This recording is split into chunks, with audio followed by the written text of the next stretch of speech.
Shalom, shalom, peuple de Dieu. Que le Seigneur vous bénisse. Et que ce deuxième mois soit un mois d'union où l'Éternel va commencer à ouvrir les portes pour que vous commenciez à trouver le partenaire. Parce que dans le chiffre 2, il y a 2 personnes. Et on parle d'union. Je veux parler d'union originelle. L'homme et la femme. Que Dieu nous bénisse. Le thème que je veux voir avec vous ce soir. Priez pour le salut de ceux que vous aimez. Priez pour le salut de ceux que vous aimez. 2 Pierre 3, le verset 9. L'Éternel fait preuve de patience envers vous, ne voulant pas que quelques-uns périssent, mais que tous parviennent à la conversion. Je reprends. 2 Pierre 3, le verset 9. Le Seigneur fait preuve de patience envers vous, ne voulant pas que quelques-uns périssent, mais que tous parviennent à la conversion. Vous savez, parmi les croyants se trouvent 2 camps. Il y a ceux qui prient pour le retour du Seigneur et ceux qui prient pour qu'il ne revienne pas tant que ceux qu'ils aiment ne sont pas convertis. Donc, dans le premier groupe, nous aurons les chrétiens persécutés.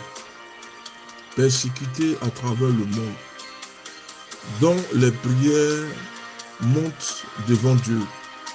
Apocalypse 8, le verset 4. Les chrétiens persécutés sont ceux-là même qui vont hâter les prières afin de précipiter le retour du Seigneur. Parce que quand nous voyons la persécution, comment le réveil dans certains pays entraîne des persécutions. Des gens sont brûlés, jetés en prison et au feu, brûlés à l'acide. Des personnes sont défigurées pour avoir accepté Jésus de Nazareth. S'il n'y avait que ça, d'autres ont perdu même la vie, leurs proches, parce qu'on leur a demandé de renier la foi. Ils ont préféré la mort au reniement de la foi. Ils ont préféré adorer Dieu jusqu'à leur mort. Ils n'ont point relâché l'évangile. Ils sont menacés, persécutés, brûlés à vie, enfermés dans des fosses communes. Mais ils ne vont jamais renier la foi. Ils préfèrent perdre leur vie que de renier la foi. Regardez la foi qu'ils ont. Toi, tu es dans un pays où ce genre de choses n'arrivent pas. Ça doit être un moyen pour toi de ventiler l'évangile. Donc, parmi ces 2 camps, le premier camp, c'est-à-dire ceux qui prient pour le retour du Seigneur, dans ce camp, il y a beaucoup de chrétiens persécutés. Beaucoup de chrétiens persécutés dont le sang et la prière montent jusqu'au trône de l'Éternel. Apocalypse 8, le verset 4. Ces personnes-là ont hâte de se retrouver en présence de celui pour lequel ils ont accepté les pires tribulations, la mort même parfois. Eux sont pressés de retourner. Ils veulent voir le Seigneur. Ils veulent le toucher. Ils veulent quitter ce monde. Ce monde est en train de se détruire, de s'achever lui-même. Quand nous voyons les guerres qui sont interminables, les clans, les blocs qui se forment, on se dit qu'il y a quelque chose qui est en train de se tramer. Alors pour ne même pas subir, même pas rentrer dans cette tribulation ni ce millénaire, Il veut hâter, précipiter même le retour du Seigneur.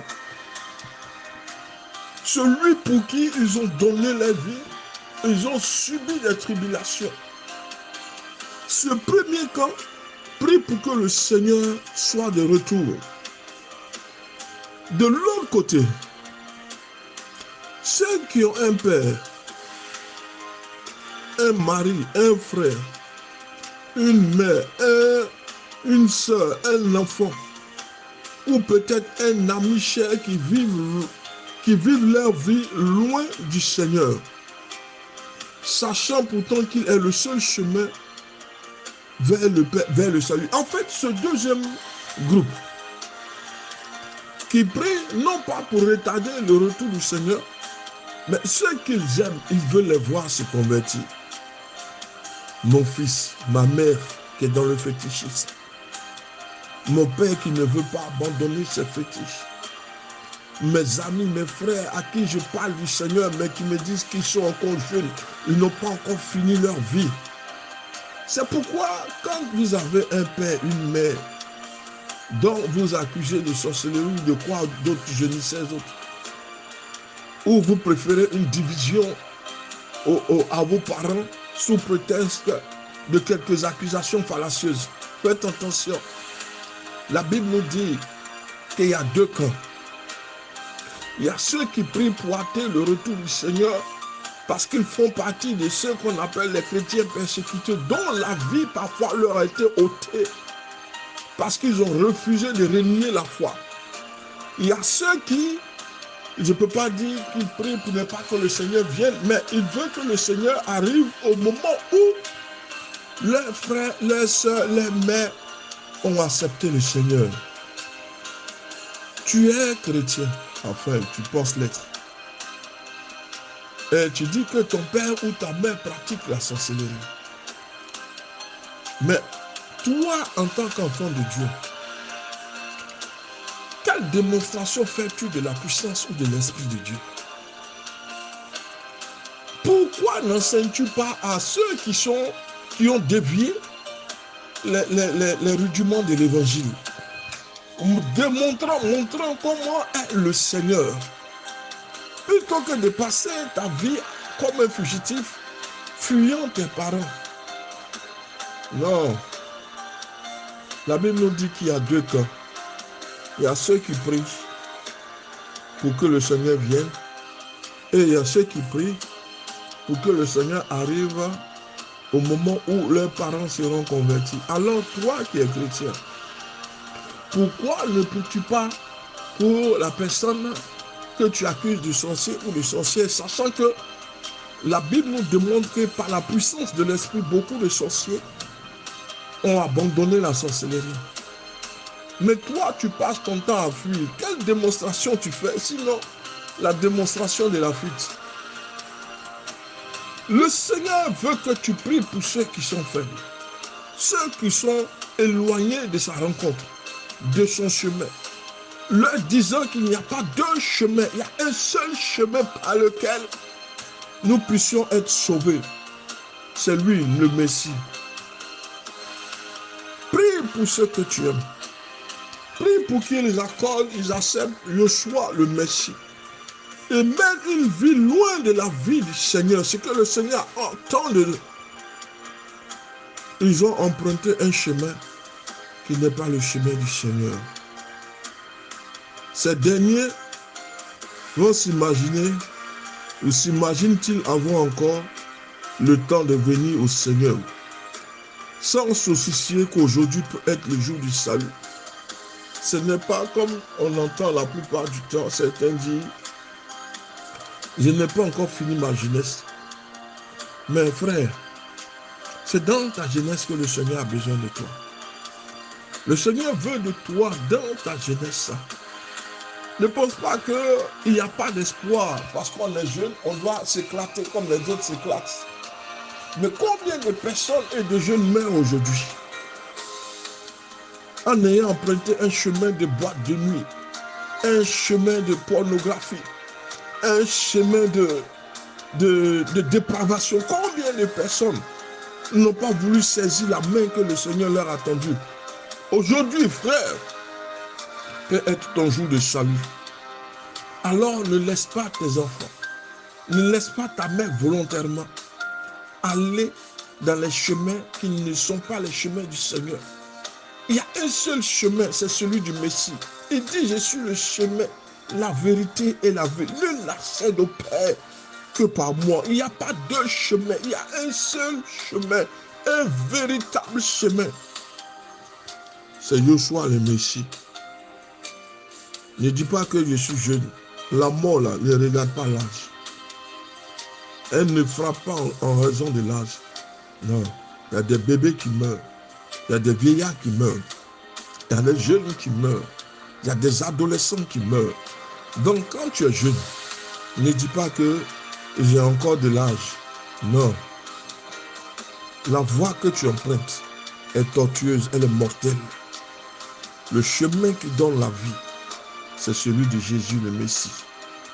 Alors, il n'est jamais trop tard pour être sauvé. Jésus peut toucher le cœur de celui que nous aimons. Tant qu'il respire, même sur la croix, Jésus a rempli d'espoir l'un des deux autres crucifiés, en lui affirmant qu'il serait avec lui au paradis. Le mot le plus important de ce verset de Pierre, de 2 Pierre 3, le verset 9, il dit ceci: il fait preuve de patience envers vous, ne voulant pas que quelques-uns périssent, mais que tous parviennent à la conversion. Ne voulons pas. Le Seigneur ne veut pas perdre des brebis. Il ne veut pas perdre sa créature.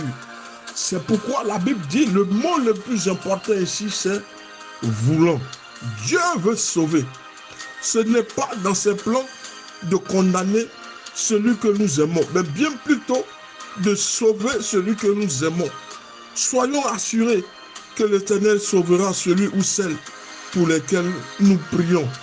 Car la main du Seigneur n'est pas trop courte pour sauver. Nos oreilles, son oreille n'est pas trop dure pour entendre. Ésaïe 59, le verset 1. Une autre promesse divine pour conclure. Cette promesse est adressée à notre descendance. L'Éternel dit ceci: mon esprit est sur vous, et j'ai mis mes paroles dans votre bouche. Elles sont pour vous, pour vos enfants, pour les enfants de leurs enfants, maintenant et pour toujours. Je ne vous les retirerai jamais. Ésaïe 29, le verset 21. Prions cette promesse chaque jour, en appliquant cela sur nos enfants, nos petits-enfants. Le Seigneur répond toujours de sa promesse. Il a dit, alors il le fait. La parole est en vous, la parole est rentrée dans votre maison. Comprenez une chose, dès lors que la parole de Dieu est rentrée dans une maison, tous ceux qui sont dans cette maison, du père jusqu'aux enfants, aux petits-fils, tous seront saisis à un moment donné par la parole. Donc ceux que tu crois être sorciers ou sorcières vont être saisis par la parole de Dieu. La parole ne retourne pas à lui sans avoir accompli ses effets. Donc une fois que la parole, elle est descendue dans la famille, elle a pénétré la famille, la parole, c'est la personne de Jésus. Dès lors que le Christ rentre dans une famille, tous ceux qui possèdent des fétiches quelconques vont être obligés de reconnaître la suprématie de Yeshua le Messie, parce qu'il est au-dessus de tout ce que vous considérez et de tout ce qui vous effraie. Lui n'a peur de rien, parce qu'il était préparé à affronter n'importe quel type de démons et de situations. La Bible n'est-elle pas son testament dans lequel il nous montre comment il n'a jamais accompagné quelqu'un au cimetière. Il n'a jamais pleuré sur la vie d'une personne. Au contraire, que tous ceux qui l'ont croisé ont changé radicalement de vie, ont marché dans la conversion jusqu'à la mort, parce que la parole est rentrée dans une famille. La parole a pénétré une maison, un foyer, cette parole, elle ne peut pas sortir. Elle doit produire ses effets. Les parents, les enfants, les petits-fils, l'Éternel ne retirera pas sa parole parce qu'elle doit produire ses effets. Rappelez à l'Éternel les promesses qu'il a faites en votre direction. Parce que l'Éternel répond toujours à ses promesses. Que Dieu vous bénisse. Le pasteur Samuel.